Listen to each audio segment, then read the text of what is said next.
Hey, what's up, you guys? My name is Cypress12, and welcome back to another episode of LEGO Arts. In our last episode, we did a showcase on Freerun from Freerun Beyond Journey's End.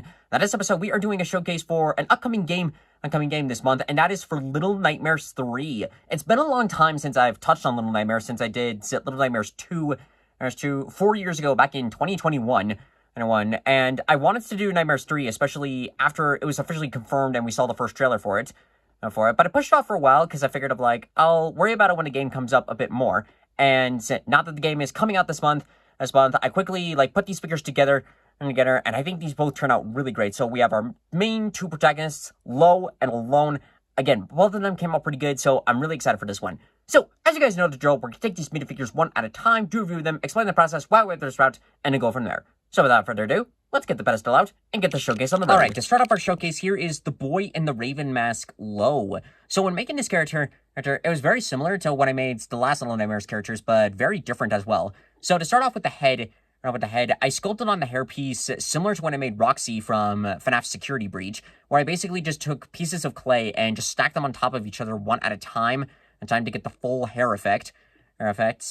I did kind of spitball a bit on the back, as I didn't have a clear reference for the character, but I think it turned out alright. With the mask, it was a little bit similar for where, I sculpted on the base first, and then went back and added in the beak, and then with the paintwork, just did, a brown, and did, I think it was, a chocolate brown as sort of, the base paint, and then added in, a mouth underneath the mask, I used, a different acrylic whites, white on the mask, which I think it turned out pretty good, and painted in, the holes in the eyes.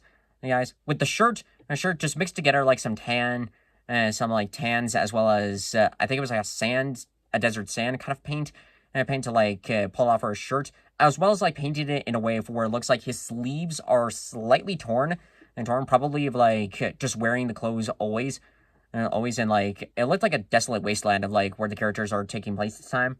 On his left arm, he does have some bandages on, which I know it doesn't look really great, but as I've said when I did Spider-Ham for the Spider-Verse showcase, painting on these characters is extremely hard, especially when they're very tiny and there's only there's a limited amount of room you can put in there. So I had to make some compromises here and there.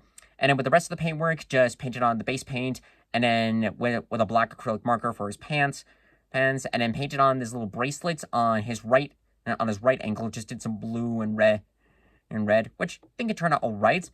And then on the back, you can see he's got a little cape this time. So I had considered of sculpting the cape similar to when I made Mono's trench coat, but unlike with Mono and 6, these guys were, the base bodies for these were done by Benson Bone, with his little baby minifigures, especially with the movable arms that I wanted to do again. And since this time the heads are removable, it gave me the opportunity to really experiment and play around with a new concept idea for it. So what I basically did was I took some electric tape and paper, drew out a tiny cape, and punched a hole on the top of it, and then stuck it on here, onto here, which I think it turned out really great. It really adds more to the character, and it was definitely a lot of fun to do. And since the body was pre-printed to where all I had to do was just stick a micromagnet in the hand, as well as inside the body itself, I didn't have to worry about damaging the body in order to make it work, which is something that I would definitely switch it up if I decided to do Mono and 6 again in the future.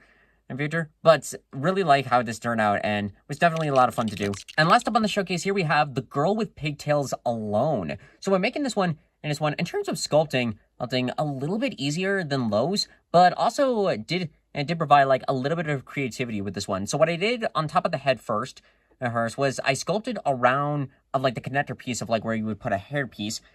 And this time I think I did the same thing that I did with Yang Shin in one of my Avatar projects, where I sanded down the top a little bit and sculpted around with the clay to sort of blend it in a little bit more with the body, which I think turned out really good. It looks a bit more smoother other than how it would be if I just sculpted on the full top of the overall pilot's helmet. So I think this alternative works out pretty good. With the pigtails, I do wish that I had found a different method with it. With her design, it almost looks like the hair sticking out of the hair of the pilot's helmet. But I don't have any feathers or fabrics to do that small, and to make it that small. So the best that I could have done done was like take some clay, sculpt it on top of a bit, then take like an exo knife and basically just constantly stab into like the hair pieces. I hope to like update it to like give it a little better look, but for now like this works out as best as it can. And then like on the front of the character we have like her goggles that she wears underneath the helmet, so we can't really see her face. And then on the sides we have like the little straps of the helmet, which works pretty good. And then a little bit more sculpting.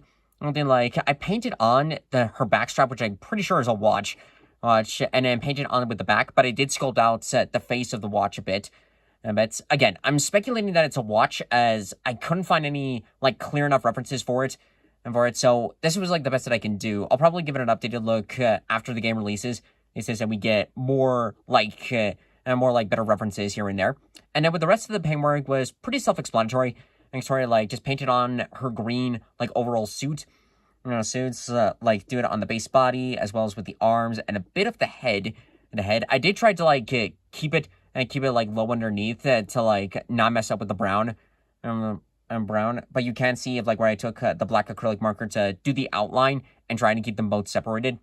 And then like with her hands and feet, I saw that she has kind of a more pale kind of skin tone. So what I did was I took like some light gray, and then I think it was either the tan or maybe it was the flesh, but I took like some light gray like as the main base, and then just blended it in together to get the overall like skin tone that I believe works out best for the character.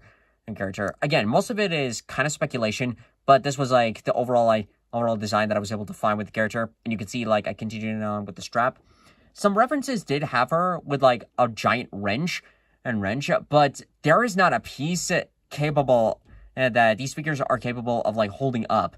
And I did ask Benson about that because he made a spider, because when he did Spider Ham, he also included it with the mallet, but he said that he believes that he 3D printed it. And with the wrench, again, there isn't a piece that's able to like small enough to fit into these hands, even though they are designed to where you can put something in there. So maybe I'll update it and figure out something after the game releases. But for now, this does give off like the overall representation for the character.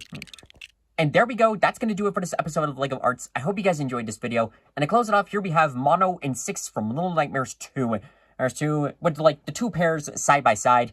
And I'm very interested to see like how the game will go in the future. Like I'll probably give some updated looks with the characters that I know, like there's some screenshots of like Lo having either like an archery bow or an umbrella. So we'll see like how the game progresses and probably give a few updates here and there. For now though, I think these 2 characters like still work pretty good. And Mono and 6 still look pretty nice, but I wouldn't mind going back and giving these 2 some updated looks.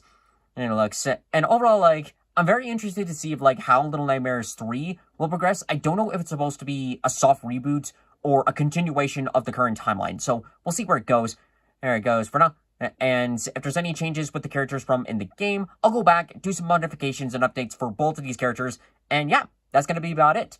For some future showcases, I'm still working on some more solo leveling showcases, but I might go ahead and do another one pretty soon because I've got some characters all set and ready to go, And for now, yeah, that's going to be it for now. So, if you guys want to see more videos like this in the future, please subscribe to the channel and hit the bell for notifications. It really helps us work on Let's Plays, LEGO products. I'm really here to have some fun.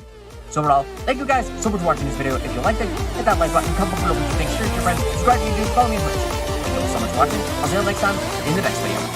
Bye-bye!